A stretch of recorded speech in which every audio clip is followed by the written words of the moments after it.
Spider-Man 2 is an action crime adventure directed by Brian Inihar and Ryan Smith. Spider-Man, Peter Parker, and Miles Morales returns for an exciting new adventure in the critically acclaimed Marvel's Spider-Man franchise. The game's rating is T in color, and it's developed by Insomniac Games, known for their video games Ratchet and Clank, Up Your Arsenal, Spider-Man, and Ratchet and Clank Rift Apart. And yeah, Spider-Man 2. Spider-Man 2 was definitely the most anticipated game for me. It was a game that I was super excited. I loved the first game. I thought Miles Morales was great. The only thing is it was very short. But Spider-Man 2, this is the game I was very much excited for. I remember, man, I was pissed because when this game came out, I was going to New York. So I literally had to get my PS5, go to her house, my girlfriend's house, and just right when I woke up, I was going to play the game the whole night. Sadly, did not.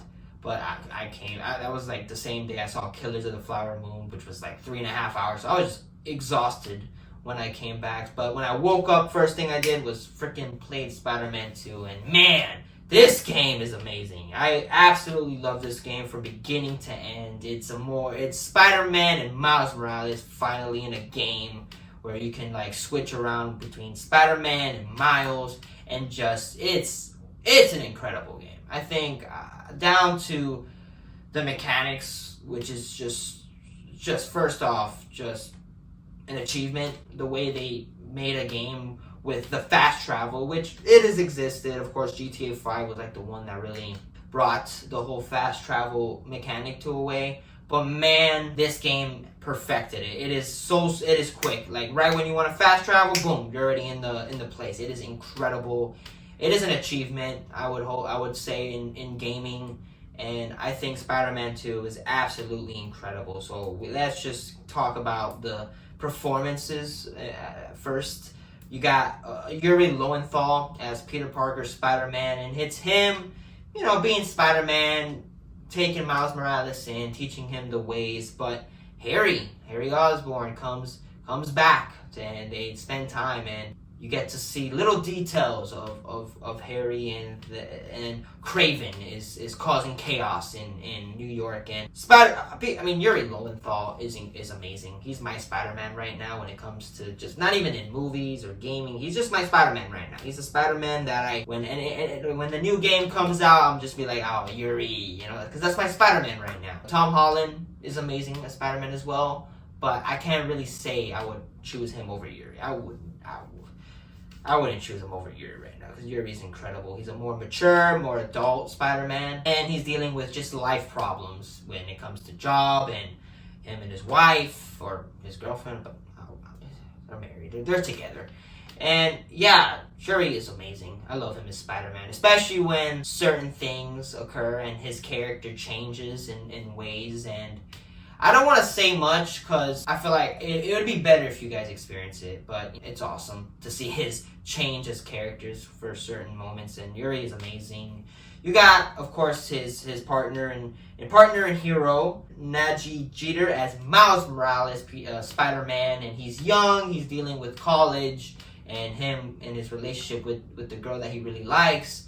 And yeah, I love Miles. Miles is a character that has slowly, progressively, as content has come with, of course, Across the Spider-Verse and Into the Spider-Verse and video games, like Miles Morales has slowly, progressively has become one of my favorite Spider-Man characters. He's amazing. I love him. He's amazing. I love the heritage and him, and he's just awesome. I love Miles. I think Miles has slowly grown to be the Spider-Man that I would be okay if he's the one to take the mantle. That wouldn't be a problem with me, because I think he's awesome.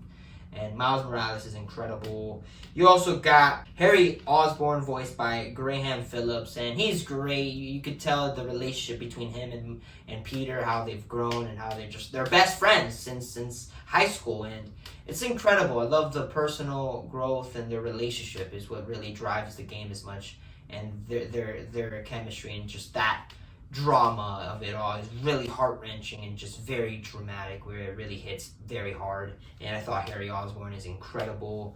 You also got the antagonist of this game, Craven, played by Jim Perry, which I feel so bad for Aaron Taylor Johnson because Craven, this is the best iteration I've ever seen of this character of Craven, being a guy who just, he's a villain, he's the antagonist, but his goal is just to hunt, and he's hunting down these villains and just wanting a fight to the death, and man, Craven the Hunter is incredible. This man's, first off, the voice performance is awesome, but him with certain personal moments that you get to see during side missions and also just the main missions, little things that he's dealing with as a character. But Craven is freaking amazing. He is awesome. He's such an amazing villain. Tony Todd as Venom. You don't get more of a perfect casting than that. You got fucking Candyman playing Venom. Like you don't get perfect than that. Like that is awesome. Like Venom is amazing. Of course, he doesn't have a lot of lines, but when he's there, when the Venom is talking, it is just amazing. And he's so freaking. He is violent. He is brutal, and it is the perfect Venom. I believe. And you also got some of the supports. You got Dr. Kurt Connors, played by Mark Whitten, who's Lizard. And he's great. We get to see Connors more in this game. We didn't see him in that first game, but he's great. He's a great supporting. Nasher Dalal as Quentin Beck Mysterio, which is honestly one of my favorite boss battles in this game. He's awesome. He's honestly probably the best boss battle in this game. He's awesome, and Mysterio's great. And you got Laura Bailey as Mary Jane Watson, which one of the complaints that a lot of people is the designing of her character and how it changed in a way, which I see why. I mean, I don't know why they did that, but I don't mind her. But the performance is still good. The performance is great. I loved her. The love between her and Peter is just great. The missions that involve her, which was the weak parts of the first game. I think most people agree that the whole stealth missions from the original Spider-Man was just not good, that you want to skip by that. I didn't mind it as much with this game. Of course, it was still something that was like, oh, why are we still doing this? But Mary Jane is more engaging because she's actually doing action with a gun or a taser just people up. I'm like, oh, wow, Mary Jane ain't messing around in this game. So I didn't mind her in this game. You also got the guy in the chair, Genki Lee, played by Griffin Patel, and he's great. Genki's great. He's great supporting. I love hearing him and just Miles and them being friends and also helping out Peter. Genki's not just helping out just Miles, like he's helping out Peter Parker as well. And Genki's great. You also got Jacqueline Pinol as Rio Morales, the mother of Miles. She's great. I mean, she's great. That's all I gotta say. Also, Norman Osborn, played by Mark Rolston, and you get to see there's a progress with these games, specifically the first and two, and I think by the third we're gonna get a kick-ass finale, which I would think the third game is the final chapter. I would hope Spider-Man 3 is the final chapter. I wouldn't want to see Spider-Man 4 or 5 or 6. I don't want this to be a freaking whole franchise like Ratchet and Clank. I'd be happy that this ends in the third film, like a trilogy. It's a video game. Like, you don't get a perfect video game trilogy. The only one I can compare it to is Batman Arkham series, which is, man, that's Arkham City is that game where I just compare most video games to, or just superhero games. And it's a progress, and I think the third game is really gonna kick ass. And also you got Haley Cooper, played by Natasha Offley, who's the love interest of Miles Morales. She's great. She was like a side mission in the Miles Morales game, so she actually has a role in this game. She was good. I always have to bring up J. Jonah Jameson, played by Darren DePaul, which we can actually get a mission with him, which is awesome. I love seeing J. Jonah Jameson in the flesh. And the guy, I mean, you have to take J.K. Simmons in consideration. That is probably the most influential. Like, I mean, he's not voiced by J.K., but you can tell this guy is mostly influenced by this guy, and it's amazing. And he's great. He does a great job voicing J. Jonah Jameson. And performances by everyone is really amazing.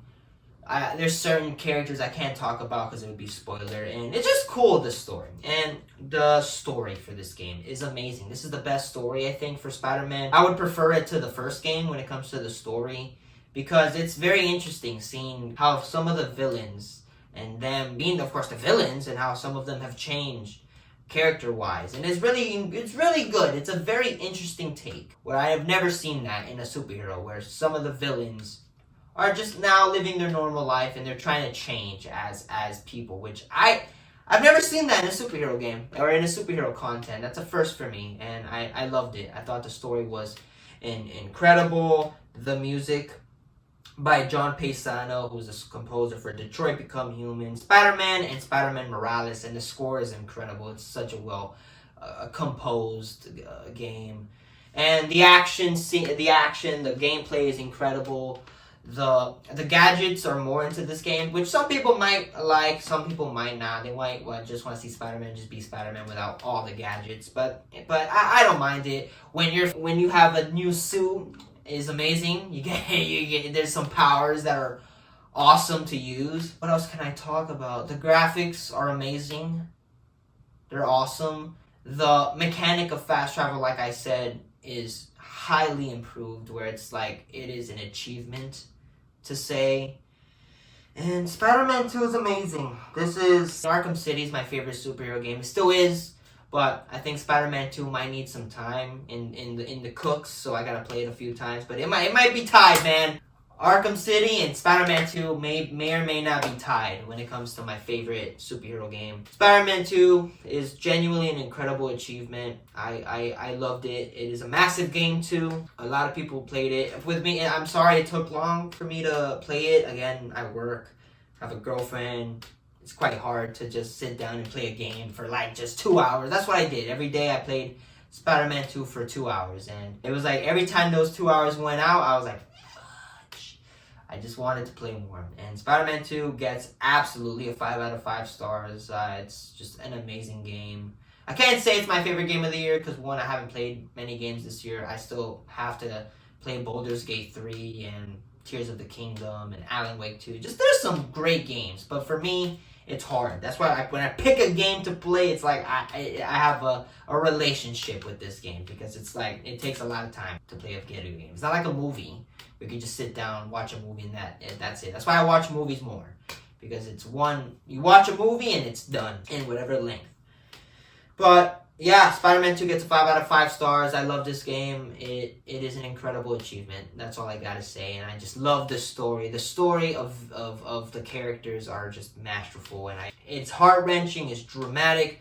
There's certain moments, specific side missions that brought a tear in my eye, where I did not expect to feel this kind of emotion. And that's why Spider-Man's awesome. That's why Spider-Man is one of my favorite characters. It's Batman and Spider-Man, because Spider-Man is your friendly neighborhood Spider-Man, and this game has some emotional moments that hit so hard that actually made me cry. And I love Spider-Man 2, and I'm glad I got to play it this year.